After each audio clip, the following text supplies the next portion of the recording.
வணக்கம் தலைவா, அனைவருக்கும் இனிய வணக்கம். இன்னைக்கு நம்ம இந்த வீடியோல இதை பற்றி பார்க்க போறோம் அப்படின்னு பாத்தீங்கன்னா, டிஆர்பி மற்றும் பள்ளி கல்வித்துறையில வந்திருக்க முக்கியமான தகவல்களை பற்றி இந்த வீடியோல பார்க்கலாம் வாங்க.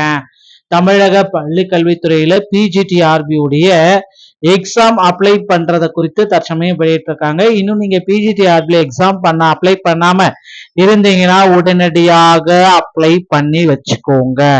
அடுத்து பாத்தீங்கன்னா இன்னும் சில முக்கியமான அறிவிப்புகளை பற்றி தான் நான் இந்த வீடியோல சொல்ல போறேன். ஸோ கண்டிப்பாக பிஜிடிஆர்பியுடைய வேகன்சிஸ் உயர்த்துவாங்களா இதை பார்க்கலாம். ஸோ இன்னும் பாத்தீங்கன்னா இறுதி இந்த பிஜிடிஆர்பிக்கு பாத்தீங்கன்னா இறுதி 69 நாட்கள் மட்டும்தான் இருக்கு.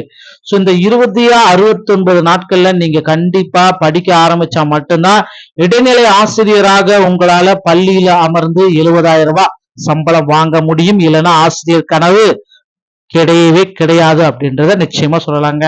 பள்ளிக்கல்வித்துறையில இன்னும் சில முக்கியமான அறிவிப்புகள் நமக்கு வெளியா இருக்கு. என்னென்ன அது குறித்து இந்த வீடியோல உங்களுக்காகவே இப்பொழுது நான் சொல்ல போறேங்க.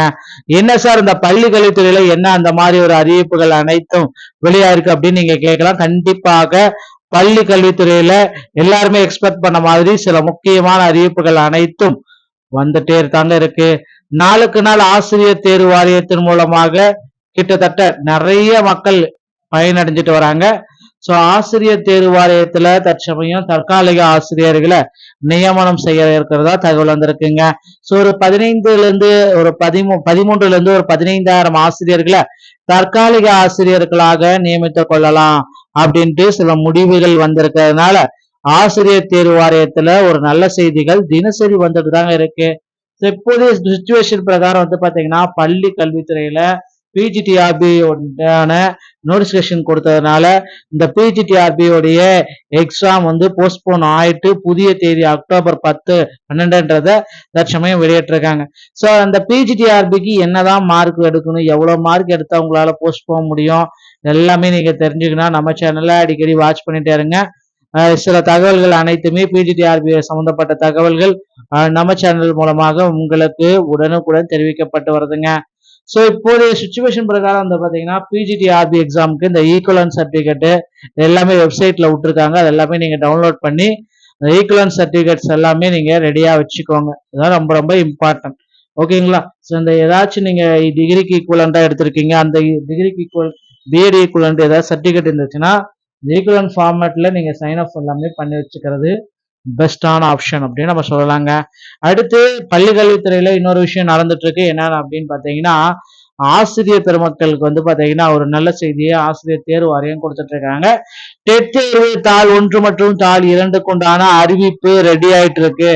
சோ தாள் 1 மற்றும் தாள் 2 நோட்டிபிகேஷன் எப்போ வரும் அப்படின்ட்டு மக்கள் எல்லாருமே வெயிட் பண்ணிட்டு இருக்கு. இந்த நேரத்துல டெட் தேர்வுக்குண்டான நோட்டிபிகேஷன் ரெடியா இருக்கு. இதோடைய அறிவிப்புகள் பாத்தீங்கன்னா என்னைக்கு வெளியாகும் அப்படின்ட்டு மக்கள் கேட்டுட்டே இருக்காங்க. டெட் தேர்வு தாள் 1 மற்றும் தாள் 2 நோட்டிபிகேஷன் கண்டிப்பாக இன்னும் ஓரிரு தினங்கள்ல ஆசிரியர் தேர்வு வாரியத்தின் மூலமாக வெளியிட இருக்காங்க அப்படின்ற தகவல் வந்திருக்குங்க. சோ பள்ளி கல்வித்துறையில இந்த தகவல்கள் எல்லாமே ரொம்ப ரொம்ப இம்பார்ட்டன்டா கருதப்படுது. சோ அடுத்து பாத்தீங்கன்னா எச்ஜிடி உடைய புதிய நியமனங்களுடைய வேகன்சிஸ் இன்னும் கூடுதலா எடுக்கலாம் அப்படின்னு சில முடிவுகள் போயிட்டு இருக்கு. அதோடைய கருத்துக்களும் விரைவில் நம்ம எதிர்பார்க்கலாம். சோ ரொம்ப ரொம்ப இம்பார்ட்டன்டான ஒரு விஷயம் தான் நடந்துட்டு இருக்கு. 2013 டெட் பாஸ் பண்ணவங்களுக்கு உண்டான போஸ்டிங் நிறுத்தி வைக்கப்பட்டிருக்கு. அந்த போஸ்டிங் எல்லாமே தேர்தல் வாக்குறுதியின் அடிப்படையில இன்னும் ஓரிரு தினங்கள்ல ப்ராசஸ் பண்ண போறாங்க அப்படின்ற தகவல் நமக்கு வெளியாயிருக்குங்க. சோ ஆசிரியர் பெருமக்களும் சரி எல்லாருமே சரி போராட்டங்கள் எல்லாமே நடத்தி வந்த நிலையில இந்த தகவல் ஆசிரியர் போராட்டக்காரங்க மத்தியில பெரும் பரபரப்பை ஏற்படுத்தி இருக்குங்க.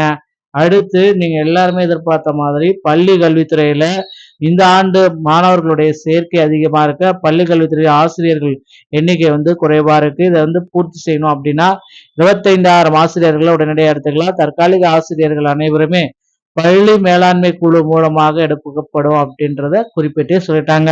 சோ பள்ளி மேலாண்மை குழு என்ன செய்தோ அது மட்டும்தான் இங்க ஆசிரியர், அவர் மட்டும்தான் இங்க ஆசிரியராக இருக்க முடியும் அப்படின்ற தகவலும் நமக்கு வெளியா இருக்குங்க. டிஆர்பி மற்றும் பள்ளி கல்வித்துறை சம்பந்தமான செய்திகள் அனைத்தையும் நீங்கள் உடனுக்குடன் பெற நீங்க நம்முடைய சேனலோடு இணைந்திருங்கள். மீண்டும் ஒரு நல்ல தகவலோட நான் உங்களை சந்திக்கிறேன். நன்றி, வணக்கம், தேங்க்யூ.